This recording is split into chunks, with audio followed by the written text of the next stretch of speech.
Morning! Happy travel day! Take two. Yesterday we left our home in the Okanagan Valley in British Columbia and we took the 5-hour drive through Vancouver. We got to see lots of beautiful mountains and scenery. The weather was amazing and we got to see the most amazing sunset when we got into the Fraser Valley, which is where Vancouver is located. The sunset and the afterglow lasted for like At least an hour. We're staying in Richmond, which is where the Vancouver Airport is, in the Accent in Vancouver Airport. We chose this hotel because it's affordable and cheap parking. You get a free week with every night. We're staying 2 nights total, so 2 weeks, and we pay $5 a night for the other week, so $35 is our extra parking bill. And it's clean, and the staff is really nice, and they have a free shuttle to the airport, and McDonald's is across the street for a cheap breakfast, because we're going to our first airport lounge. So, years ago when I went on my first backpacking trip to Europe, I realized that really all you need is arguably 5 to 7 days worth of clothes and a small shave kit, a small backpack. I can live off this easily for a month or more. So you put it all together and presto. I weighed this morning, about 12 pounds or 5 kilos, and this is all you need. This is all anyone needs, ever, really. Truly. Maybe a small point and shoot camera or a cell phone for photos. That's good. Wait a second. Wait 1 second. When we were in the Dominican, he sure liked my drugs that I gave him. Somebody had a fever and needed some Tylenol and some this and that. Honey, do you have a Band-Aid? Honey, do you have a Tums? Honey, do you have this or an umbrella or that? He doesn't have any of that in his small bag. Now me, I travel efficiently. It's all a gal needs, and a guy, no matter what he says. To be fair, this is my CPAP machine, and in one of these bags, this is mostly my drugs. I'll put a picture of all the medications I'm on. I have a bad heart, which should never stop you from traveling, no matter how many medications you're on. You need to get out of the house, and you need to go see the world before you can't. And one of these bags is full of Canadian junk food. Not for us, although we had to replenish it a few times. It's for our friend Jen, who we're staying with in the United Kingdom. One thing Trevor didn't tell you when he was talking about his "oh so small perfect bag" was his camera bag, which is over yonder, that he's also carrying. That's 2 backpacks, 1 back. But that's our camera, honey. This counts as yours. If you agree, leave a comment below. And stay tuned, we'll see you at the lounge.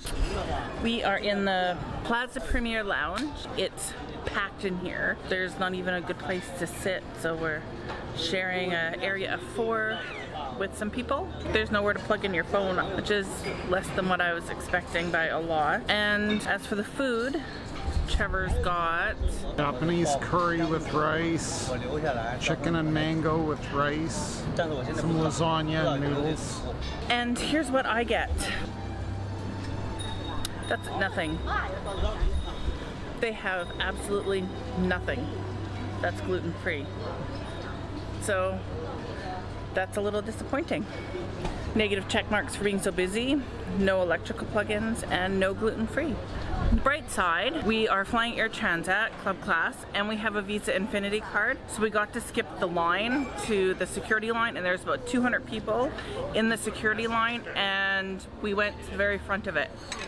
We are in London. We were supposed to record something yesterday, but London has been brutal. So we'll catch you up now. Our flight. We flew Air Transat club class because we got a really good deal. It was half price, which was also the last direct flight flying from Vancouver to London. Club class seats were amazing. You get on the plane and you have so much room. Tons of leg room, tons of seatbelt room, the seatbelt fit, tons of shoulder room. The captain even came out to say hi to us in club class. That is a first for us. Yeah, talk about what's to expect in our flight and have a good flight. Kind of a rough flight. There was a lot of like heaving. Ooh. There's a lot of heavy turbulence, really. Like not super heavy, not stuff or people falling all over, but it was kind of like being at the end of a roller great coaster. reenactment.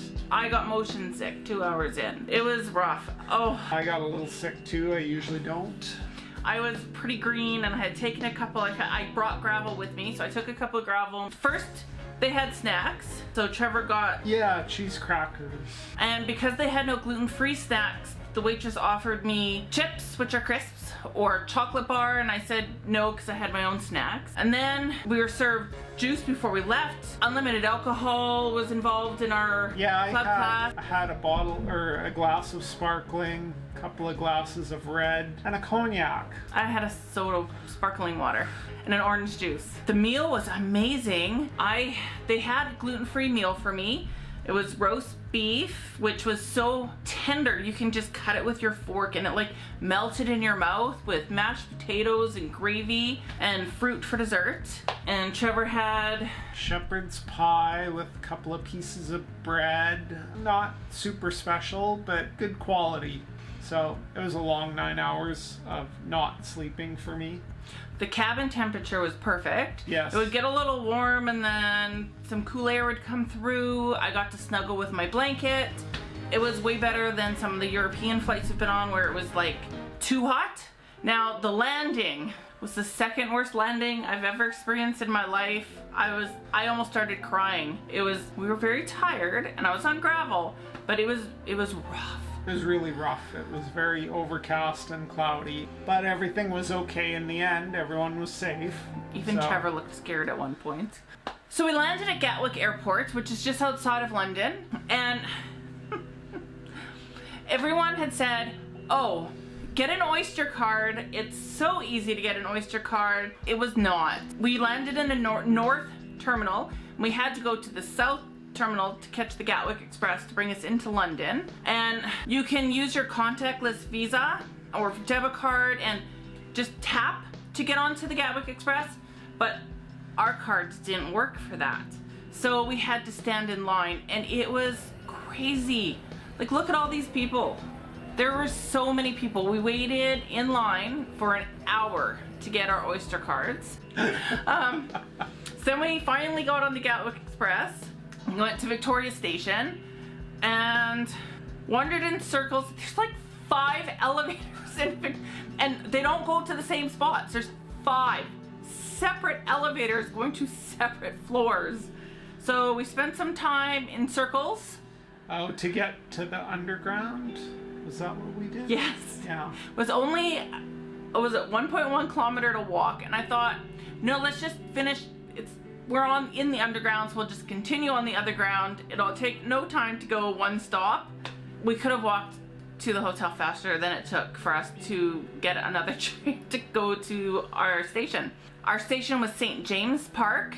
There's no elevators or escalators there, so we had to haul our luggage from the underground up to ground level. I hurt my knee doing that, so I've been hobbled and limping ever since. And then things got really bad after that. We got to our hotel, which is Hub by Premier, Westminster Abbey. So we got here at, was it noon? 11:30 noon. Took us 3 hours to go a half an hour. Anyways, we got here and they don't check people in early. So we left our luggage. They gave you a little tag, kept your luggage. And that's when we learned that London is a mess. Stay tuned and we'll talk to you about London hell. It's been interesting. Don't forget to subscribe because you don't want to miss what's coming. And they're still driving in Scotland. I mean, what could go wrong? So subscribe, hit the like button, and we'll see you in our next video.